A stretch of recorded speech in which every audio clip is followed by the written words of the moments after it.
लक्षात घ्या, Olga tennis करून नावाच्या असणाऱ्या मुंबईमध्ये पत्रकार होत्या. एमर्जन्सी मध्ये त्यांनी सुप्रीम कोर्टामध्ये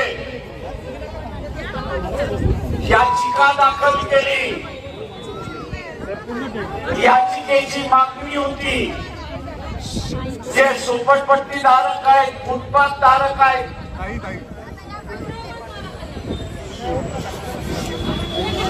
सगळ्या खाली बसा. नळावरची भांडणं तुमची कशाला पाहिजे? बसा खाली. आपलं बडबड बडबड बडबड चालली आहे.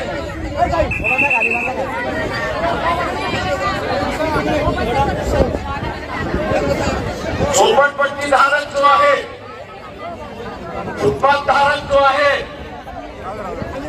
त्याला हक्काचं घर मिळालं पाहिजे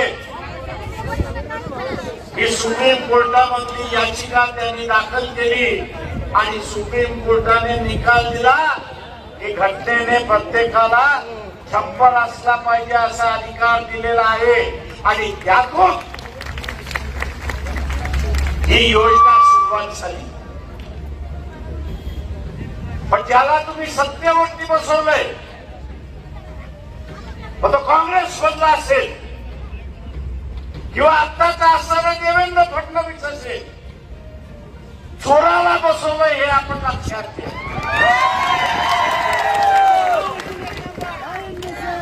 चोराला बसवलंय हे आपण लक्षात घ्या.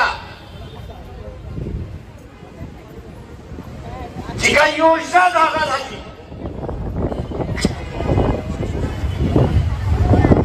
जिथे जिथे सारे उभं करण्यात आलं, त्यातला दोन भाग आपल्याला दिसतो. एक भाग 107 फूट किंवा 370 फूट आपल्याला दिसतात. पण मोकळ्या झालेल्या जागेवरती आपण असं पाहिलं तर तिथे 4-4, 5-5 हजार स्क्वेअर फुटाचा असणारा फ्लॅट बांधल्या जातात हे लक्षात घ्या आणि बाजार भावाने विकल्या जातात. तुमचं नालायकपणा आहे. इलेक्शन मध्ये येणारा महात्मा गांधीची नोट, दारू आणि मटण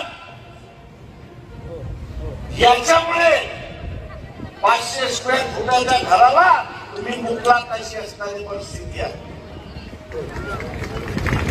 जबाबदार तुम्ही आहे, दुसरं कोणी नाही. लढणारे लढतात, लढणारे लढतात, पण तुम्ही स्वतःला विकता, त्याला आम्ही काय करणार? तुम्ही स्वतःलाच विकताय आणि मग मोर्चे काढा, आंदोलन करा. कशासाठी? तर आमचं झोपडं तोडलं. कशासाठी? तर आम्हाला अपात्र केलं. कशासाठी? तर गुंडांनी ही स्कीम ताब्यामध्ये घेतली. त्याला जबाबदार कोण? त्या अधिकारी तुम्ही. त्याला जबाबदार कोण? मग या निवडणुकीमध्ये सुधारणार की न सुधारणार?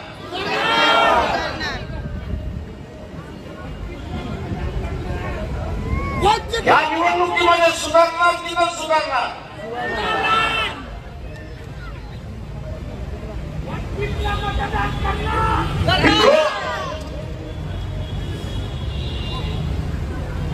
तुमच्या मागण्या मान्य करायला त्यांना फार वेळ लागत नाही. फार वेळ लागत नाही, तर त्या मागण्याच नाही.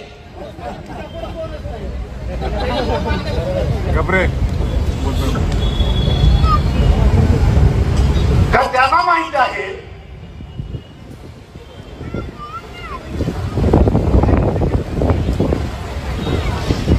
की तुम्ही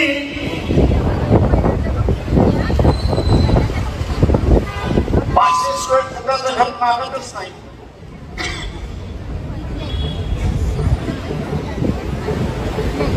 आणि तुमच्यामध्ये सांगण्याची हिंमत नाही. काँग्रेसवाला आला, बीजेपी वाला आला, एकनाथ शिंदे वाला आला, अजित पवार वाला आला, शरद पवार वाला आला. 500 देत असेल तर थांब, नाही तर जा. आणि तुमचं 500 काय आहे? स्क्वेअर फूट नाही, तुमचा 500 स्क्वेअर फूट नाही. तर 500 मागता कोणी? तर तुम्ही स्वतःलाच विकायला लागलेला आहात. तुम्ही स्वतःलाच विकायला लागलेला आहात. आणि म्हणून हक्काचं घर ते मिळालं पाहिजे. ते हक्काचं घर मिळालं पाहिजे. ते हक्काचं घर मिळत नाही. तर मुंबईमध्ये ज्या बीडीडीच्या चाळी होत्या, ब्रिटिशांनी मुंबईमध्ये गिरण्या सुरुवात केल्या, मुंबईमध्ये कोणी सुरुवात केली किंवा त्या कोणीमध्ये मिलमध्ये कामगार पाहिजे होता.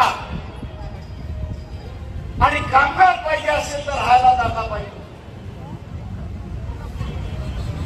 आणि म्हणून बीडीडीच्या चाळी त्यांनी बांधल्या की ज्या एका खोलीमध्ये एका खोलीमध्ये 10 कामगार राहत होता, 10 बाय 10च्या खोलीमध्ये. आणि कोणी कसा राहत होता? याची दुपारची शिफ्ट, रात्रीची शिफ्ट, सकाळची शिफ्ट. एसआरएची योजना आणि बीडीडीचा याच्यामध्ये काहीच फरक नाही, हे आपण लक्षात घ्या. तिथे मानाचं सन्मानाचं या बिल्डरला ही योजना देण्याच्या ऐवजी, खासगी बिल्डरला ही योजना देण्याच्या ऐवजी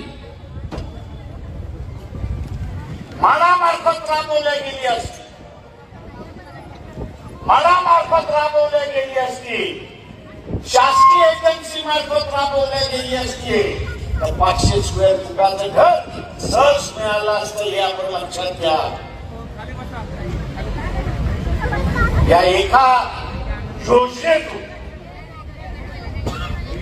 जो बिल्डर आहे तो 2-4 कोटी नाही कमवत, तो 2-4 कोटी नाही कमवत, तो 100 कोटी कमवतो. हे लक्षात घ्या. तो 100 कोटी कमवतो, हे आपण लक्षात घ्या. आणि राज्यकर्ते मग म्हणतात आधा हमारा आधा आपका. आधा हमारा आधा आपका. नुकसान कुणाचं झालं? नुकसान कुणाचं झालं? जनतेचं झालं. कशामुळे झालं? ते 500 रुपयामध्ये इलेक्शन मध्ये दारूमुळे. आणि नाही तर 1 किलो मटणामुळे.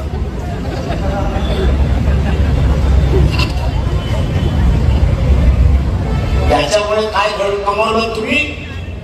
500 स्क्वेअर फुटाचं घर कमवलं. अशी परिस्थिती. काय कमवलं? तर 500 स्क्वेअर फुटाचं घर कमवलं. अशी असणारी परिस्थिती आहे. आणि जे बाहेर पडायचं असेल, या सगळ्यांना पहिल्यांदा इलेक्शन मध्ये मातीमध्ये घाला. तुम्ही त्यांना मातीमध्ये घाललं,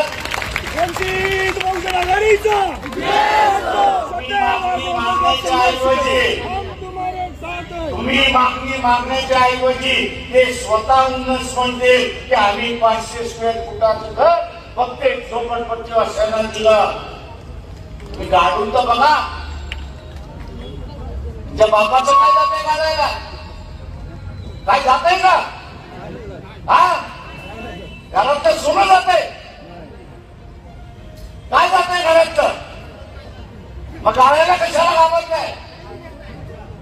काढून टाका या इलेक्शन मध्ये. ताज्या घडामोडी जाणून घेण्यासाठी आजच बहुजन आवाज न्यूज चॅनलला लाईक, शेअर आणि सबस्क्राईब करा.